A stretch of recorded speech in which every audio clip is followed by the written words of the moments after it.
revient sur la dialectique du fixe et du mutable, mobile, qui est constante. Et il est inquiétant qu'en astrologie, cette dialectique soit pas respectée, ou soit respectée mais tout à fait fictive.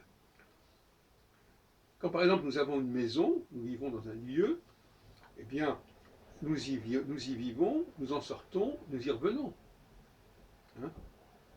Donc on a une dialectique qui est à peu près la même que si la maison c'est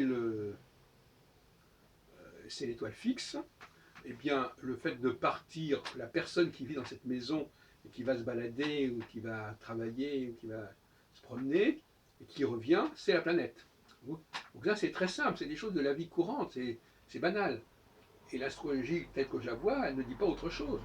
Il y a un temps où on est dans la fixité, c'est-à-dire on revient au même endroit, et donc par conséquent, on a une sorte de sécurité, en fin de compte, on est dans l'accueil. Quand on est chez soi, on peut accueillir les autres.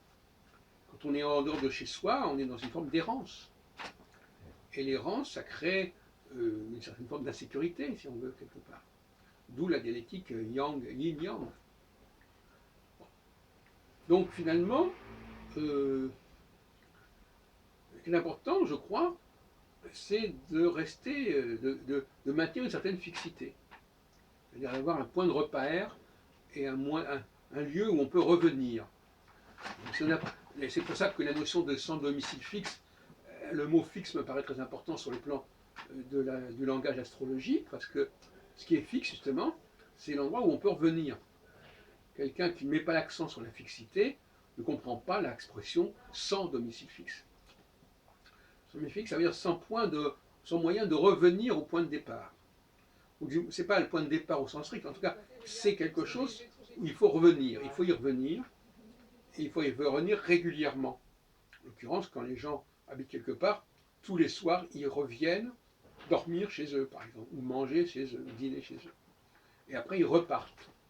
C'est une très grande banalité, et je souhaiterais que l'astrologie s'aligne sur cette banalité, qui se voit sur le plan cosmique. D'ailleurs, peut-être qu'on a projeté sur le plan cosmique ce qui a été vécu déjà sur le plan terrestre.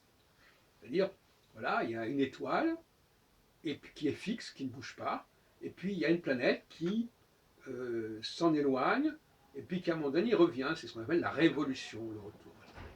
Voilà ce que je voulais dire à ce sujet, et je vous remercie de votre écoute.